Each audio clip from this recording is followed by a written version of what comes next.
புளிச்ச கீரை எனக்கு ரொம்ப பிடிச்ச கீரை. ஸோ கீரையிலே ரொம்ப பிடிச்சது புளிச்ச கீரை தாங்க. அண்ட் ரொம்ப டேஸ்ட்டாக இருக்கும் அது. அண்ட் ஹெல்த் பெனிஃபிட்ஸ் அதிகமாக இருக்குது.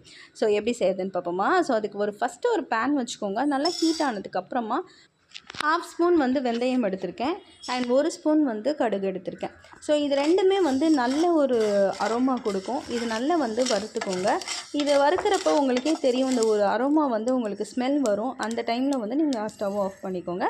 இதை ரெஸ்ட் பண்ணிக்கோங்க. நெக்ஸ்ட்டு வந்து என்னென்னா, 1 ஸ்பூன் மிளகு, 1 ஸ்பூன் சீரகம். இது வந்து நல்ல ஒரு டேஸ்ட்டு வந்து கொடுக்கும். அண்ட் மிளகு சீரகம்லாம் அதிகமான ஹெல்த் பெனிஃபிட்ஸ் இருக்குங்க. டைஜஷனுக்கு ரொம்ப வந்து ஹெல்ப்ஃபுல்லாக இருக்கும் சீரகம். அண்ட் மிளகு வந்து நம்மளோட எல்லா வாய்வு பிரச்சனையாக இருக்கட்டும், சளி பிரச்சனையாக இருக்கட்டும், எல்லாத்துக்குமே ஒரு தீர்வு கொடுக்கும். அண்ட் இதை நல்லா வந்து ரோஸ்ட் பண்ணி எடுத்துக்கோங்க. அண்டு காரத்துக்கு வந்து நான் பச்சை மிளகா அண்ட் காஞ்ச மிளகா 2 தான். ஸோ வர மிளகாவில் வந்து ஒரு 4 எடுத்திருக்கேன். ஸோ 4மே நல்லா ரோஸ்ட் பண்ணிக்கோங்க. நெக்ஸ்ட்டு வந்து பார்த்திங்கன்னா, அதே சேம் பேனில் வந்து ஒரே ஒரு ஸ்பூன் வந்து நல்லெண்ணெய் போட்டு நல்ல ஒரு 2 பூண்டுங்க, நான் மலை பூண்டு எடுத்திருக்கேன். நல்லா குட்டி குட்டியாக சாப் பண்ணி அதை நல்லா வந்து ரோஸ்ட் பண்ணிக்கோங்க. இப்போ நம்ம வறுத்து வச்சுருக்க எல்லா மசாலாஸையும் மொத்தமாக போட்டு அரைச்சி எடுத்துக்கலாம், பவுடர் ஆக்கிக்கலாம். ஸோ மிளகு, சீரகம், வெந்தயம், கடுகு அண்டு காஞ்ச மிளகா இது எல்லாத்தையுமே வந்து நல்லா பவுடர் ஆக்கிக்கோங்க. ஸோ இது மட்டும்தான் நம்ம இன்றைக்கி யூஸ் பண்ணுற ஸ்பைஸ் பவுடர். நெக்ஸ்ட்டு வந்து பச்சை மிளகாய், அதாவது க்ரீன் சில்லிஸில் வந்து ஒரு 4 எடுத்திருக்கேன். ஸோ ஸ்பூன் அளவுன்னு பார்த்தீங்கன்னா, நான் இப்போ காட்டுறேன் இல்லையா, இந்த ஸ்பூன் அளவில் தான் நான் எல்லா ஸ்பைஸுமே எடுத்தேன். ஸோ நெக்ஸ்ட்டு வந்து இந்த பவுடர் அண்ட் சில்லிஸ் வந்து ரெடி ஆயிடுச்சு. சில்லியை வந்து கோஸாக அரைச்சிக்கோங்க. ரொம்ப வந்து பேஸ்ட் மாதிரி இல்லாமல் கோஸாக அரைச்சிக்கோங்க. ஸோ நெக்ஸ்ட்டு வந்து இந்த கோஸாக அரைச்ச சில்லிஸையும் ஆட் பண்ணி நல்லா வந்து சாட்டே பண்ணிக்கோங்க. நல்லா வந்து ஒரு அரோமா, அந்த ஸ்மெல் வந்து நல்லா அந்த ஒரு பச்சை ஸ்மெல் போனதுக்கப்புறமா நம்ம அந்த புளிச்ச கீரையை நல்லா ட்ரை பண்ணிவிட்டு, கொஞ்சம் கூட வந்து அந்த தண்ணி இருக்கக்கூடாது. Make sure that.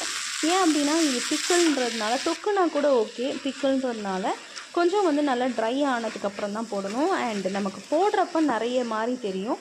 ஒரு 5 மினிட்ஸ் கூட இல்லைங்க, 2 மினிட்ஸ்லேயே வந்து பார்த்திங்கன்னா நல்லா ஷ்ரிங்க் ஆக ஆரம்பிச்சிடும். ஹீட் பட்டவுடனே அது அப்படியே பயங்கரமாக ஷ்ரிங்க் ஆகும்.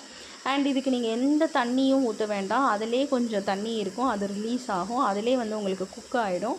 இப்போ வந்து தண்ணி ஓரளவுக்கு வற்றணும் அப்படின்னா இந்த பொடியை வந்து போட்டிங்கன்னா 2 பெரட்டிலே வந்து பார்த்திங்கன்னா இருக்கிற தண்ணியெல்லாம் அப்சர்வ் ஆகிடும்.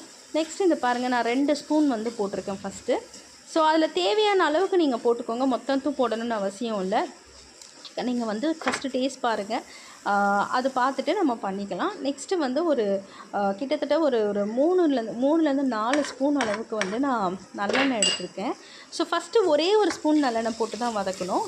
இப்போ ஒரு 3 ஸ்பூன் வந்து நல்லெண்ணெய் வந்து போட்டிருக்கேன். ஏன் அப்படின்னா, இது ஊறுகான்றதுனால நம்ம வந்து பிக்கிளுக்கு வந்து அதிகமாக வந்து நம்ம ஆயில் போடுவோம் இல்லையா. அண்ட் உப்புமே அப்படி தான், 1 ஸ்பூன் அளவு. இப்போ நான் எடுத்திருக்க ஸ்பூன் அளவில் தான் நான் எல்லாமே நான் சொல்கிறது, 1 ஸ்பூன் அளவில் தான் எல்லாம் போட்டிருக்கேன். எக்ஸப்ட் வெந்தயம், மிச்சம் எல்லாமே 1 ஸ்பூன் தான். ஸோ நெக்ஸ்ட்டு சால்ட்டும் போட்டாச்சு. இப்போ எண்ணெய் நல்லா பிரிஞ்சு வந்துட்டோன்னே ஸ்டவ் ஆஃப் பண்ணிவிட்டு நம்ம வந்து ஒரு அகலமான வெசிலில் வந்து ஆற வச்சு ஸ்டோர் பண்ணி வச்சுக்கோங்க.